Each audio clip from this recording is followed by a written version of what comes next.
Hey, listen, man, it's time for a new video, y'all, all right? The standard intro, we're throwing it out the window. This is a fun one. This is a wacky one. I demand 1 million likes on this video. Drop a like, all right? Don't forget to check out Goblin420.com. Merch available now, 15% off all month long, including the new merch. What are you waiting for, idiot? Get over there. Drop a like, subscribe if you haven't already. Let's talk about a very fun acid trip. Wow, that was a fun intro. That was nice and straight and to the point. We got to do that more often. All right, either way, let's dive right into the video. So in today's video, we're talking about an acid trip that I had back in 2016. And, you know, in most of my acid trips, I never really had much of a plan. I would kind of just go balls to the wall. You know, I just drop a couple tabs and see where it took me. But this day was different. This was one of those days where I actually had a real plan. You see, earlier in the day, I had hit up Michael, and we had already been planning to link up. You know, we had planned to take some acid, but we still didn't really know what we were going to do while we were tripping. So I started off my day like any other. I woke up, and I immediately scrambled to find my way to Michael's house. I had to get intoxicated by any means necessary.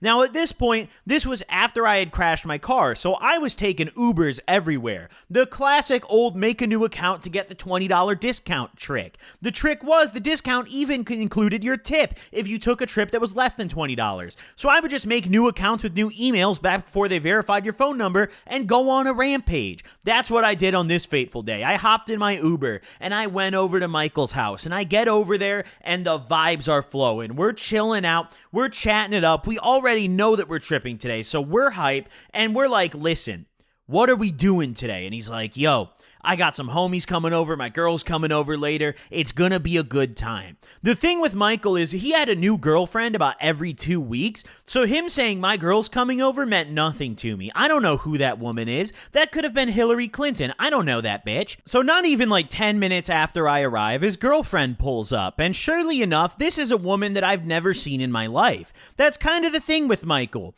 He just finds random women. Like, they don't even go to her school. Some of them aren't even in the school district. It's like, how are you meeting these people? Like, I mean, the only way I can think of is maybe he just goes and hangs out at like McDonald's, you know, and just like the first woman that walks in, you know, he goes to like different local McDonald's and just like flags down the bad bitches. He's like, hey, you want to come back to my place? And they're like, yeah, you know, I mean, he's the Rizinator, I guess, but I don't know, dude. Either way, here comes a new girlfriend that I've never seen in my life. But, you know, she's friendly enough. We're chatting. She introduces herself. And, you know, I ask, I'm like, oh, so how do you know Michael? And she's just like, oh, you know, we smoke together, which doesn't really answer anything for me. I still don't know how they know each other, but whatever. This was a very short-lived girlfriend. In fact, I kind of forgot this woman existed for a long time until I was getting ready to make this video. And I was like, oh my God, yeah, that chick was there, you know? But either way, she pulls up and we're ready to rumble now. She's got a car, which opens up endless opportunity, okay? It is always good to have the girlfriend designated driver, okay? It is a clutch part of any friend group. You gotta bring your girl to the sesh because she's gonna be the designated driver. So that was exactly her job for the day, designated driver. The problem was she was not sober, so I don't know why we designated her, probably just because she had the car. So now it's the three of us, and we're chilling out, hanging out, and we decide that it's time to dose. We're like, yo, let's get to it. Like, let's drop some acid and just get it cracking. So we immediately get the action started. Michael busts out some tabs. He passes me one. He passes girl one. What are we going to call her for this video? We can't say Ashley. I've used the name Ashley probably at least 500 times. I think we need to expand our dialect here. What's a name that we've never used? Hold on, I'm going to Google women's names. Women's names. Let's see, what have we got? Oh, these names are shit, dude. Charlotte? What the fuck? I'm not saying Charlotte. Delilah? Motherfucker? No. Okay. All right. Sophia. No, I don't know. That's a mouthful. I want a nice, short, sweet, to the point. What's a nice, to the point name? Julia. I like that. Julia. We're rolling with it. So Julia, Michael, and myself, we all take our first tab, and, you know, we're chilling out. At this point, we don't really have anything planned yet. You know, the plan just was get together and drop some fucking acid. But now we're starting to discuss what to actually do during our trip. We're like, yo, you know, we should kind of go somewhere. And we came to the consensus pretty quickly that we wanted to go to Chicago. We were like, yo, we should just fucking go to Chicago. Like, we should go downtown, go vibe. You know, we could walk. You know, we could chill. It was still pretty nice. You know, it was definitely later in the year. If I remember correctly, it was, I think, September at this point, maybe late August. So it was still pretty nice out, you know? So we just wanted to go vibe. We were like, man, let's just go kick it in Chicago. So we decided to do that, but we realized pretty quickly that requires actually getting to Chicago. There's two problems with that. One, we all just dropped some acid. Two, we all don't have any fucking money. We're all poor high schoolers and we're all idiots. So, I mean, we collectively probably couldn't have even filled the tank in... Oh, what fucking name did I give her? Julie. Julie's car. No, Julia? I don't fucking know, man. Julia. From here on out, Julia. I don't even know if that's the right one. All right, so either way, we collectively probably didn't even have enough money to fill up Julia's fucking tank, all right? So this was not looking good. Now, while we're having this discussion, Michael gets a call on his phone, and he gets up and dips out for a minute. He comes back in the room with Paul. Paul is a homie who's been in some of my previous videos, probably a good amount of them. Maybe not a ton of videos, but enough of them where some of you guys may remember him. And honestly, I don't even remember if the name I gave him in the past was Paul. I don't fucking know. We're just gonna roll with Paul. So either way, Michael arrives with Paul, and now the party is really getting going, all right? We got 4 heads in here, and Paul hasn't even dropped any acid yet, so we got to get him situated. We sit him down, and we're all chilling out, and Michael immediately offers him a tab, and he's like, fuck yeah, dude, let's do it. So he pops his tab, and now the vibes are flowing, and we bring up the idea to him. We're like, bro, we're trying to go to Chicago, you know, like, let's go downtown, let's do some shit. And he's like, yeah, bro, you know, like, I'm down, let's go downtown, let's make it happen. So we're trying to figure out the best method of getting downtown. And a normal person would be like, well, just take the fucking train. And honestly, looking back at it, that would have been a fantastic solution for 4 people on acid. But that was not the solution we decided to take. We decided that we should wait until the acid hits us, and whoever is tripping the least will be the driver. That was our idea. That was the decision. So we rolled with that. We chilled out and we waited for the tab to hit Paul, which happened a bit later than the rest of us. But I started coming up and I was feeling very, very nice. You know, I don't think we need to get into too much detail because you guys all know how it feels. I've described it in a million videos, but I just have that warmth, that excitement, that enthusiasm pulsing through me. I'm looking around, I'm getting these really light tracers, and everything just looks like it's slightly a gradient, you know? They're not a gradient. What the fuck am I saying? A GIF, not a gradient. What the fuck is wrong with me today? I don't know. Either way, everything looks like it's a GIF. Everything's just moving a little bit, you know, like every object in the room has a very, very slight overlay, you know, just a slight one that you can notice if you look hard enough. So I knew that this was some good shit and it was hitting me right. I look over to Michael and I look over to Julia and I can see that they're definitely chilling hard. It looks like it's hitting them as well. They're looking around the room and shit, and I'm like, all right, we're good. So I asked Paul, I'm like, Paul, how you feeling, bro? You feel anything? And he's like, no, I don't really feel shit yet. I'm kind of chilling. So we chill out and we smoke a little bit of weed. Paul luckily came through with some wraps. So we rolled up a couple blunts. We opened up the window in Mike's room and we sparked them bad boys up. Now, after smoking the blunts, by the time we finished, Paul's like, yeah, yo, hey, it's definitely hitting me. I'm coming up now. So we opt to chill out a little bit longer and just see who's tripping harder, you know? We're chilling, and after a little while, Julia, being the hero that she is, she volunteers. She's just like, hey, you know, I don't think I'm tripping as hard as you guys, so, I mean, I'm down to drive. I feel pretty all right. And us being the idiot fucking high schoolers that we were just like, yeah, sounds good. Listen, acid is probably top 5 worst drugs you can drive on. I mean, looking back at it, I don't know how we thought this was acceptable, but we were idiots, okay? We were minors, we were idiots. We were like, yeah, hey, fuck it, bro, just stay in the right lane. Dude, I couldn't imagine going on the highway and driving downtown off the tab. Fuck. I don't know how I'm not dead right now, honestly, but either way.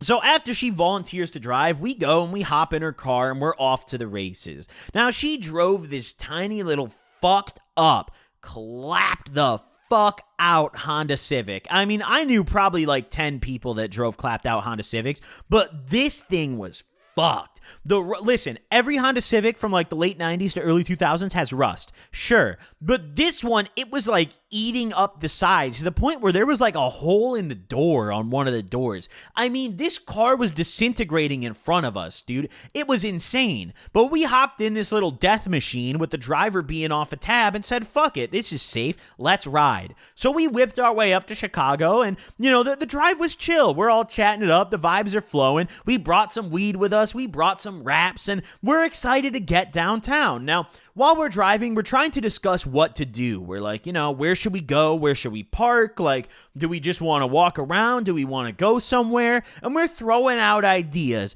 And I had a brilliant one. You see, when I was a kid, I used to go to the museums in Chicago a lot. I mean, not like a crazy amount, but I'd say probably maybe once a year or so. My mom would take me up to Chicago and we'd go to the Science and Industry Museum or we'd go to the Field Museum or something like that. These museums, listen, if you've never been to Chicago, go to the fucking museums. Museums are kind of lame normally, I know. Like, a lot of the time, they're pretty boring. Hell no. In Chicago, they're fucking lit. I'm not even kidding. All of them. The Field Museum, the Science and Industry, and the Aquarium. I mean, the Aquarium's not really a museum, but I guess it kind of is.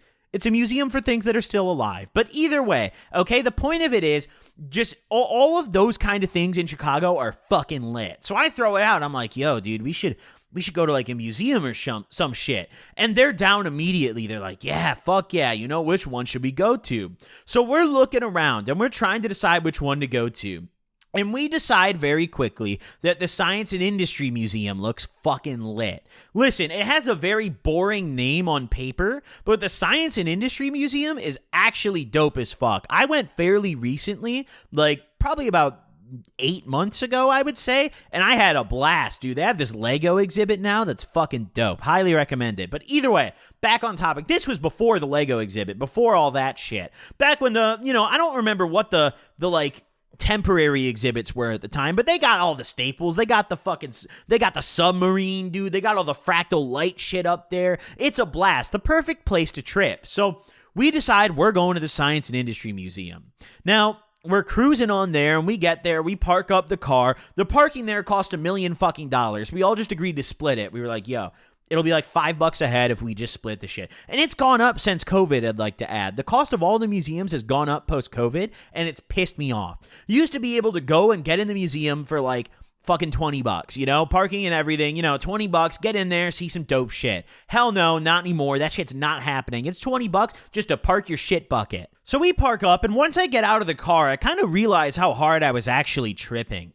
I only took one tab, so I don't really know why, because at this point, I had a pretty decent tolerance. I was tripping weekly, sometimes multiple times a week, if not more, you know? I mean, there was quite a few weeks, especially back during like the summer of 2016, and especially earlier in the year, but really during the summer and later in the year too, where I was tripping a lot, man. So I don't know why this one tab fucked me up like this, but oh my God. When I stood up, I got super lightheaded and the tracers just rose up with my vision, almost like they were motion tracking my fucking head. And I'm looking around and all the cars around me, for some reason it looked like the tail lights were on, you know, like they were so bright, it looked like they were lit up. And I'm looking around, I'm like, dude, why the fuck are all these cars still running, dude? Like what's going on? And then I realized, I was like, oh, I'm just tripping sack, you know? Fuck, let's get in there real quick. So we get out of the car, we situate, we head on into the museum, and we realize also that we have to pay admission, which is not fun and something we didn't think about. So I go and I check my bank account real quick, and I'm like, fuck, man, hey, it's looking light, brother, like, hey. So I say something to Paul, I'm like, yo, Paul, dude, can I give you some weed if you like buy my ticket? And he's like, yeah, bro, don't worry about it. I got you. So I'm like, Paul, you're the man. I appreciate you, brother. Now, the worst part about this was at this point, I actually had a job. I was just spending all my fucking money from said job. So fuck it. But either way, so we get into the museum. We got our admission, and the first thing we went to was, I don't know if this is technically the first floor, but it's definitely the main level. There's this big section where they have like a tornado simulator, and then a bunch of like different kind of geographical stuff around it. So they have like fractal lights, and they have some display where like there's water and sand, and you see how it moves. I don't know the technical stuff behind it, but those of you who have been to this museum, you're going to know exactly what I'm talking about just off the tornado thing. It's fucking sick, dude. And off the tab, I couldn't believe it. I'm looking at the tornado thing, and sadly, they're not doing the thing where they let people in at this point. For some reason, it was closed, and they weren't letting people in. But sometimes they'll actually let people inside to stand in the middle of it. And I really fucking wanted to. I'm looking at it, and I'm like, dude, holy shit. We got to get in there, bro. Like, we got to get in there. And I'm looking at all the different lights and the colors around me, and I'm starting to get a little overwhelmed because there's just so much happening. Not only is it a color thing, but I look over and there's a goddamn tornado in a tube. I'm like, holy fuck, it's gonna break out, we're all gonna die, I wasn't comprehending the shit around me, but I'm trying to hold myself together. Now, once we got into this area, we all kind of scattered like children. Michael and his girlfriend, they went off to some display. Paul ran off to some shit, and I'm standing there still staring up at the tornado tube. Finally, I realized that no one else is with me, and I'm like, fuck it, man. I guess it's time to look around, So I'm walking around, I'm looking around, and there's this little table that I found laid out. And on the table is just some information, but from above it, there was some light coming down, and I looked up, and there was this like really weird, like, geometrical chandelier almost, with all these crazy shapes and colors coming off it. It had just the full spectrum of the rainbow gleaming off of this thing. And I looked up, and it was like God was coming down to pick my dumb ass up and take me where I belonged, to heaven, because there's no way I'm going to hell. I'm a great young man. Now, we had gotten to the museum fairly later in the day. It's not like we were going for fucking opening. By the time we got to the museum, I would guess it was probably already 2 p.m. to 2:30. I didn't really give a shit about the time, but just to give you guys an idea of how much time we had left in the museum. The Science and Industry Museum is not open very late, but I spent what felt like an eternity just staring up at this chandelier, and I'm looking up, and I realize that there's other stuff hanging from the ceiling around it that's kind of similar, but none of them were giving off the same color and the same vibe that this thing was giving off. I was looking up at it, and I was like, wow, dude, it's fucking Mother Mary right there. Like, holy shit. I was genuinely in complete disbelief, dude. I was shocked. And I'm just looking around, and all these colors are flowing. And I had this really weird effect where it was like the colors were almost melting down from the roof, right? As I stared up there long enough, I started to look around and look down and back to, where I was actually standing. And it was like the colors were starting to leak into the other things in the room, Everything started becoming colored in all these different colors and these rainbows. And I just remember sitting there like, holy fuck. This was genuinely probably one of the coolest visual experiences I've ever had on any psychedelic. I highly recommend taking a nice light dose of acid and going to the Science and Industry Museum. Seriously, it's fucking dope. It's absolutely awesome. So finally, I get over my out-of-body moment there, looking up and finding Jesus, and I realize very quickly that I gotta go find the homies, because I don't know how long I've been staring at that shit. I don't even know where they are. So luckily, they weren't too far away. I found Paul pretty quickly, and he had already rendezvoused with Michael and Julia, so all was well, We're linked up once again, and we walk out of that area after what felt like an eternity. Realistically, it was probably like 20 or 30 minutes, but it felt like a fucking eternity. We walk out of there, and the next thing we hit up was this big, like, model scale city. This thing has been there since I was a kid. I remember looking at this thing when I was a kid and still being amazed. But off the acid, I'm looking at it, and I'm looking at all the little details. And it's weird because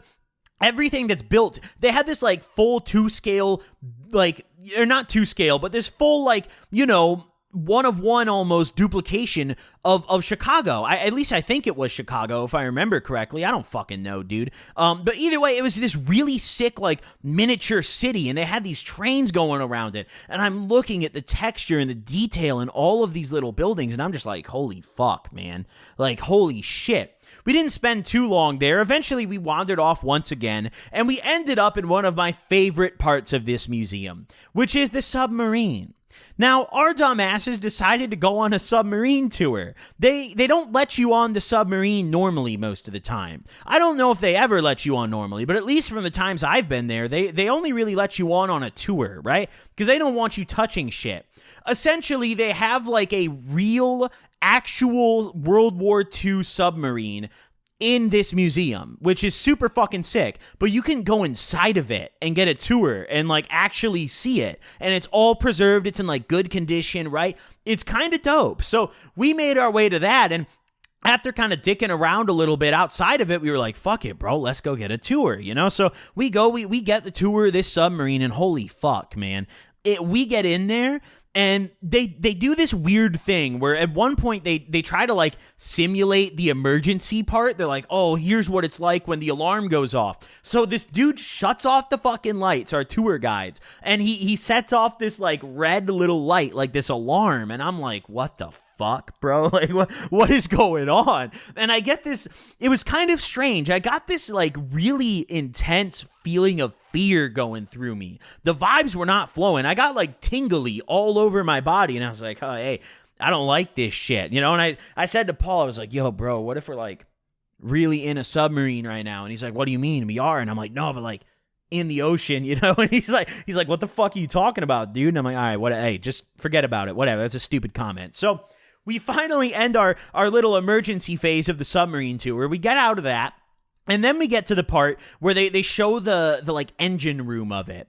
And I am fascinated with this for some reason. I don't know shit about engines, but there were so many individual little parts in here, and I'm still tripping dick that I'm just looking at this like, holy fuck, man. Holy shit, dude, you know? And I start touching shit, and the tour guide, he says to me, he's like, hey, like, please no touching. I didn't give a fuck, bro. I stopped touching for like 2 seconds, then I reach over and I start feeling shit because there was this really weird, like, everything in there was so shiny, it almost looked like it was like polished. Everything, like all the metal in this submarine just looked very shiny to me. Like the light was just reflecting off of it. I had to feel it. I had to touch it. See what it felt like, you know? The tour guide was not happy. He told me probably like 3 or 4 times to stop touching shit. And then he ended the tour pretty quickly. I think he was kind of rushing through it to get our dumbasses off the boat. But either way, we get off this submarine, and now we're chilling. A little bit of time had gone by, and I was starting to kind of chill out a little bit. You know, I think my peak probably hit during that area in the fractal room where they had the tornado and they had the crazy chandeliers. But now that period had kind of passed, and I was definitely feeling a lot more chill. So I mentioned, I was like, yo, you know, like we should smoke or some shit. Like we should go do something, you know? And everyone else agreed. They were like, yeah, let's fucking smoke up, you know? So we dip out of the museum. We walk out, and luckily we had brought everything with us. You know, you could go in a museum with blunts and weed. They only ever check purses at any museum. For some reason, if you don't have a bag, like, listen, you got a Glock? Just stick that shit in your pocket, brother. Just tuck it. They don't give a fuck. They're not going to grab your Glock or your cock. They only care about the purses for some reason, dude. I don't know what the deal is, but it is very easy to get the weed in there. I don't even know why we brought it in. I mean, it's not like we're rolling up in the fucking museum. So we walk out, and we're chilling outside, and listen, outside of the Science and Industry Museum is a vibe. A major vibe. I cannot stress it enough. You are in a fantastic part of the city where you can walk in pretty much any direction and find some dope shit to do, right? So we get outside of the museum and we're chilling and we spark up, right? We already had a couple blunts rolled up, man. We were ready to rumble. So Paul sparks us up and we're chilling out there smoking. And after we smoked this blunt, I was tripping once again. Now, we realized pretty quickly that we had spent a good amount of time in there. And we were like, yo, let's just fuck the museum, it's closing soon anyways. Let's go do some other shit, you know? Now, things got kind of awkward pretty quickly after finishing our blunt because Julia really wanted to redose. She was adamant about it. She kept asking Michael, she was like, Michael, like, let's redose, come on. The problem with that is that Julia was our driver. Michael was not folding. 1 tab and drive, totally good. 2 tabs and drive, nope. Can't do it. That was Michael's motto. That was Michael's mindset on this. So he was like, hell no. And they got into a kind of heated argument about it. She was like, come on. Like, I drove you guys here. Like, just let me. And he's like, that's exactly fucking why you can't have more. Because you drove us here. You know, like, that's not happening, you know? So they got in a fight about it. And she was pissed. She was like, if I can't redose, then why the fuck are we here? And me and Paul are just sitting there like, yo, like, let's maybe take a stroll away from this, you know? So me and Paul, we take a little walk. We're just kind of vibing, looking at the trees, enjoying the scenery around us. And we come back to them after maybe like 5 minutes or so. And the vibe has changed entirely. I can tell that Michael and Julie are not in a good mood. Did I say Julie or Julia? I don't fucking know. Either way, the name starts with a J for the story. That's all that matters, all right? So either way, the vibe has changed. Julia and Michael are not very happy right now. And Michael just says, he's like, yo, like, we gotta go, guys. Like, I think we gotta go, you know? And I'm kind of like, what? Like, what the fuck are y'all talking about? But I got pretty quickly that he just didn't want to say that he had to go home because of Julia. So I was like, okay, Hey, I get it. It happens, brother. It happens. So we go back to Julia's car and we hop in and we whip back to Michael's house. And once we got back there, that's when we actually redosed. I guess while me and Paul had walked away, they came to the consensus that they should just go home and redose, which, I mean, pretty good decision, you know, pretty good decision. So we cruised on back to Michael's house and redosed there, and we spent pretty much the entire rest of the evening just chilling out and enjoying some good old-fashioned Xbox 360. Listen, I don't know what it is, but current gen consoles, when you're playing like